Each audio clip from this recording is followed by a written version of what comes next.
Hi hello brothers star நீங்கள் நம்ம பார்க்க போகிறது பிளாக் பிளேட்டில் சீசன் 1 எபிசோட் 3 தான் பார்க்க போகிறோம். இது வரைக்கும் நான் வீடியோ போடாத ரீசன் வந்துட்டு என்னோடய பர்சனல். ஸோ அதனால் வீடியோ போட முடியல. நீங்கள் வந்துட்டு சொல்லலாம், ஏன்டா மடசம்பராணி 3 மாதம் கழித்து வீடியோ போடுறியே அப்படின்னு சொல்லலாம். இருந்தாலும் சாரி கேட்டுக்கிறேன். நீங்கள் ஒரு கமெண்ட் பண்ணிங்க, அதுக்கு நான் ஒரு ரிப்ளை பண்ணுறேன். ஓகே, எனிவேஸ் இப்போ நம்ம வீடியோ கேட்க பண்ணலாம்.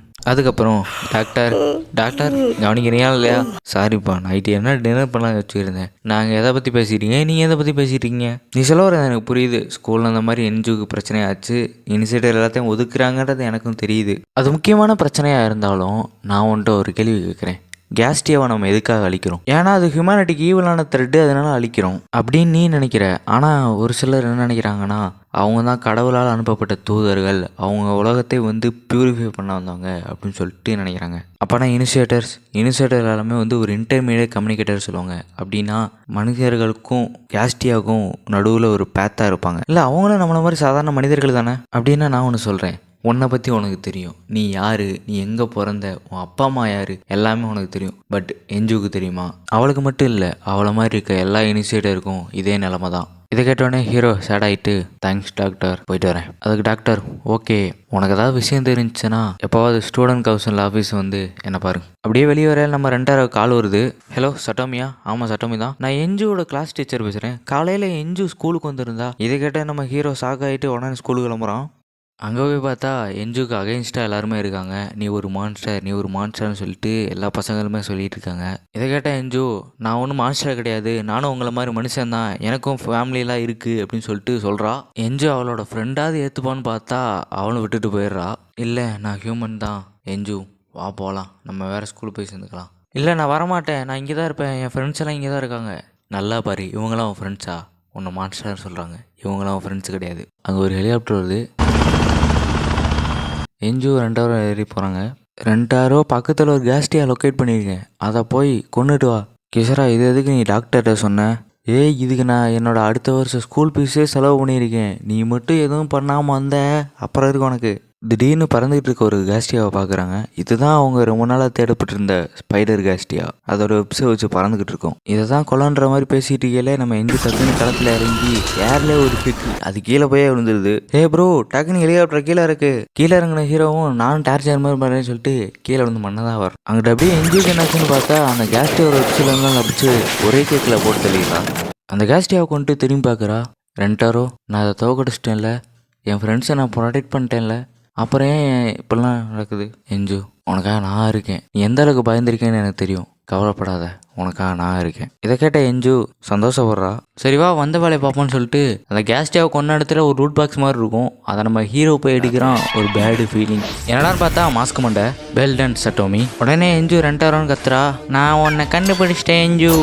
உடனே 2 ஃபைட்டுக்கு தயாராகி டென்டோ மார்டே lord first style number 8 fan of flame அப்படின்னு ஒரு அட்டாக்கை பண்ணால் எப்பவும் போல் சீல்டை போட்டு தடுத்து நம்ம ஹீரோவை ஷூட் பண்ணிடுறான். அதுக்கப்புறம் மேக்ஸிமம் பெயின் அப்படின்னு ஒரு அட்டாக்கை பண்ண பாறைக்குள்ளே உடச்சிட்டு உள்ளே போயிடுறான். அவ்வளோ பெரிய அட்டாக் பண்ணியும் இன்னும் நம்ம ஹீரோ உயிரோடு தான் இருக்கான். இவங்களை தோக்கடிக்க முடியாதுன்னு புரிஞ்சுக்கிட்ட ஹீரோ சண்டை போட்டுக்கிட்டு இருந்த என்ஜிஓ ஓட சொல்கிறான். முடியாதுன்னு சொன்ன என்ஜிஓ காலுக்கிட்ட ஷூட் பண்ணி ஓட சொல்கிறான். அவளும் மேலே ஏறி போய் திரும்பி பார்த்து 2 வெயிட் பண்ணு, வந்துடுறேன்னு சொல்லிட்டு போகிறா. பாப்பா, என்ஜு ஓடுறான், அவளை நான் வெட்டணும். கடைசியாக உனக்கு ஒரு சான்ஸ், என்னோடய டீமில் ஜாயின் பண்ணிக்கிறியா? செத்தாலும் முடியாதுன்ற மாதிரி கன் பாயிண்டில் வைக்க இதோட அவன் கதை முடிஞ்சு. பின்னாடி இருந்து ஒரு கத்தி சொருகுது. என்னடான்னு பார்த்தா மாஸ்க் மண்டை பொண்ணு, நீ ரொம்ப வீக்காக இருக்குன்னு சொல்லி குத்துறா. இந்த உலகத்துக்கு கடைசி ஏதாவது சொல்ல வரியா? கோ டு ஹெல்.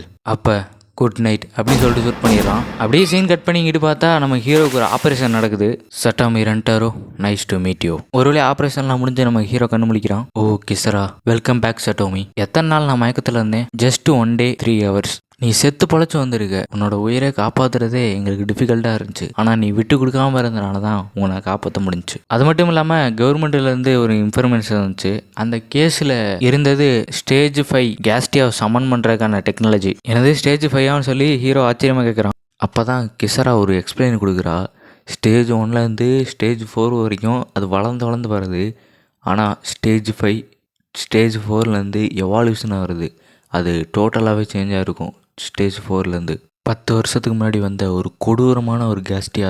அது மேலே வெரைனிமி கூட யூஸ் ஆகாது. அதை மட்டும் திருப்பி சமன் பண்ணிட்டாங்கன்னா இந்த உலக அழியிறது யாராலையும் காப்பாற்ற முடியாது. அப்போனா அந்த ஏரியாவில் இருக்க மக்களுக்கு ரொம்ப ஆபத்தாச்சுன்னு சொல்லிட்டு நம்ம ஹீரோ எந்திரிக்க போகிறான். நீ ஏதாவது பிளான் வச்சிருக்கியா? நீ ஜெயிச்சிருவியா? எனக்கு தெரில. நான் வின் பண்ணணும். நீ செத்து போயிடுவ. அதுக்கு நான் தயாராக தான் இருக்கேன். உன்னோட உடம்பு இருக்க கண்டிஷனில் இப்போதைக்கு நீ எதுவுமே பண்ண முடியாது. சாரி கிசாரா. நீ சாரி சொல்ல வேண்டியது ஏன்ட்ட இல்லை. அப்போதான் பேசிட்டு ரிமூவ் பண்ணி காட்டுறா. ஏஞ்சு அமைதியாரு, தூங்கிட்டு இருக்கா. அம்மா அவ எப்போ இருந்து இங்கே இருக்கா? நீ எப்போ வந்தியோ அப்போ இருந்து இங்கே தான் இருக்கா. 2000 அப்படியே எஞ்சுவை பார்க்குறான். எஞ்சு தூக்கத்தில் கூட 2000 அப்படின்னு சொல்லிட்டு இருக்கா. நான் உன்னை உண்மையாலே மிஸ் பண்ணேன். ஐ எம் சாரி எஞ்சு. அப்போதான் கிசாராக்கு ஒரு கால் வருது. சட்டோமி உனக்கு தான். சைதன் ஸ்வீட்னு தான் கால் வந்திருக்கு. நம்ம ஹீரோவும் ஃபோனை வாங்கி பேசுகிறான். சட்டோமி கான், நீ எங்க கூட வந்து சேர்ந்துரு. நீ அதுக்கு தயாராகணும். எதுக்குண்ணா? ஏன்னா இந்த மிஷினை உன்னால தான் கரெக்டாக முடிக்க முடியும். ஓகே நான் வரேன், ஆனால் அது உங்களுக்காக கிடையாது. உடனே 2000 டாக்டர் போய் பார்க்கறான். டாக்டர் வந்து அவனோட பேட்ரனுக்காக டூல்ஸ் எல்லாம் கொடுக்குறாங்க. இந்த அவனுக்கான ரிவார்டு ஏவிஜி எக்ஸ்பெரிமெண்டல் ட்ரக்ஸ். இதை அதிக அளவு யூஸ் பண்ணுறதுக்கு பார்க்காத. டாக்டர், நான் அன்கான்சியஸாக இருக்கும்போது நீங்கள் ஏதோ என் மேலே ஆப்ரேஷன் பண்ண மாதிரி எனக்கு ஒரு நினைவு இருக்குது. நான் உனக்கு பண்ண ஆப்ரேஷனை பார்த்தா என்னை யாருமே மன்னிக்க மாட்டாங்க. ஆனால் நான் அப்படி நினைக்கல டாக்டர். வெளில போனால் ரெடியாக கிசாரா நிற்கிறா. உன்னோட பிரசிடெண்ட்டாக உனக்கு ஒரு ஆர்டர். போ ஜெயிச்சுட்டு வா. உன்னோட 100% எஃபர்ட்டை போட்டு ஜெயிச்சுட்டு வா. உனக்கு நான் அதை 1000% திருப்பி தரேன். அப்படியே வெளில போனால் எஞ்சு ரெடியாக நிற்கிறா. 2 பேரும் ஒரு பஞ்சை போட்டுட்டு வெளியே கிளம்புனா எல்லா ப்ரமோட்டர்ஸும் அவங்கவுங்களோட இன்ஸ்டியூட்டரோட கிளம்பி போகிறாங்க போருக்கு.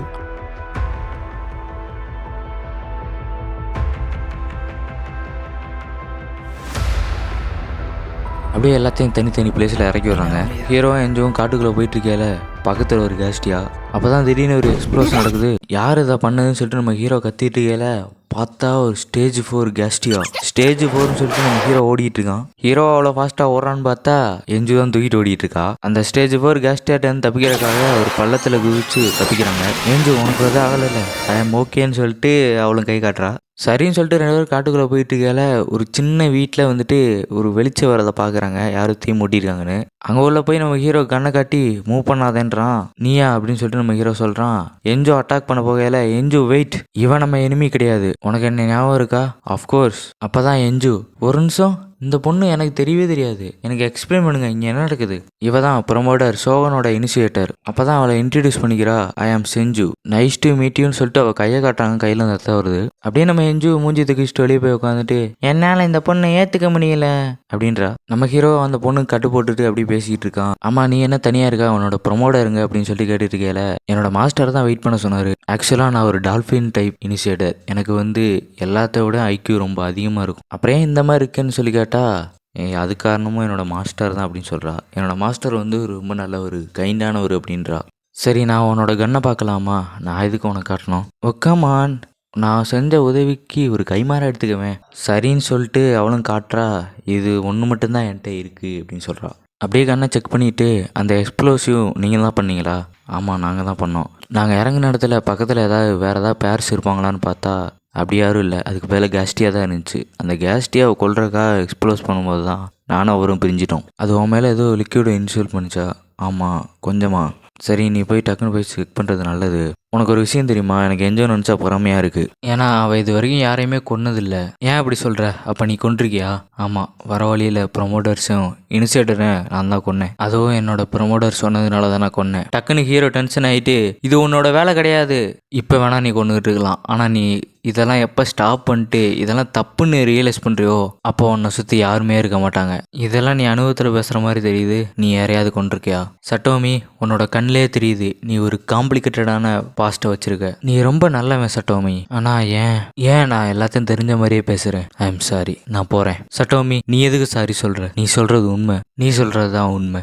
திடீர்னு வாக்கி டாக்கியில் ஒரு சவுண்டு. ஆன்சர் மீ, நீ உயிரோட தான் இருக்கியா? உயிரோட தான் இருக்கேன். நான் அந்த இடத்த கண்டுபிடிச்சிட்டேன். உடனே இங்கேருந்து எல்லாரும் அவங்க கிளம்பி போகிறாங்க. அப்படியே 3 பேரும் பேசிட்டு நடந்து போயிட்டு இருக்கையில ஒரு டவர் தெரியுது. இந்த டவர் தான் மக்களுக்கு பெரிய மேசகராக இருந்தது. இந்த டவர் தான். அப்படியே 3 பேர் ஹைட்டான பிளேஸ்லேருந்து அந்த டவுனே பார்க்குறாங்க. அப்படியே அந்த டவுனே ஒரு பாலடைஞ்ச டவுன் மாதிரியே காட்டுறாங்க. இந்த இடத்துல இந்த எபிசோட முடிக்கிறாங்க. Guys, very very sorry. நான் 4 மாதம் கழிச்சு வீடியோ போகிறது தப்பு தான், இருந்தாலும் வெரி சாரி. இனிமேல் கண்டினியூஸாக வீடியோ வர்றதுக்கு நான் ட்ரை பண்ணுறேன். மீண்டும் அடுத்த எபிசோடில் பார்க்கலாம். பாய் பாய்.